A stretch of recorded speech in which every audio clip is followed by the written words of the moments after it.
The air in the North Carolina mill town was thick with the scent of pine and diesel, but inside the concrete building on the outskirts, it smelled of fear. In a rusted cage, a miniature poodle no bigger than a loaf of bread trembled in the dark. They called her BB, though no one had ever said it kindly. For 2 years, she knew only the squeak of turning wheels in the puppy mill, the sharp barks of dogs stacked in cages above her, and the occasional rough hand yanking her out for inspection. Her world was 4 wire walls and a plastic tray of stale kibble, until the day the doors burst open, light. Too much of it. BB shrank into the corner as voices echoed, human voices, but softer than she'd ever heard. A woman with gentle hands lifted her, whispering, "You're safe now." BB didn't understand. Safety was a myth.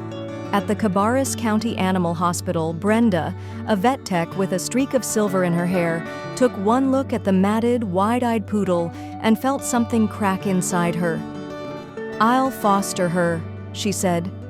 BB's first night in Brenda's home was spent pacing. The carpet was too soft, the silence too loud. She circled the living room like a ghost, jumping at her own shadow. When Brenda reached out, BB flinched so hard she toppled over.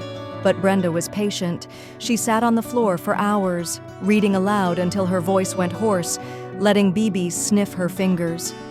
One evening, as golden light spilled through the curtains, BB crept forward and rested her chin on Brenda's knee. Progress came in flickers. The first time BB wagged her tail at the jingle of a leash. The day she discovered grass, leaping back when it tickled her paws, then rolling in it with delirious joy. Brenda wept when BB finally climbed onto the couch uninvited and fell asleep against her thigh. Then, the setback. A slammed door sent BB scrambling under the bed, where she stayed for 12 hours, refusing even treats. Brenda lay on the floor beside her, whispering, "I'm here. I'm not leaving." Months later, on BB's adoption day, Brenda clipped a daisy-patterned bandana around her neck. The poodle who once cowered now pranced through the vet clinic, tail high, as if to say, "Look at me." Staffers gasped, "Is that BB?" That evening, as fireflies dotted the backyard, BB sat on Brenda's lap, watching the sunset. If you liked the video, put like and subscribe to the channel, where you will find a lot of interesting things.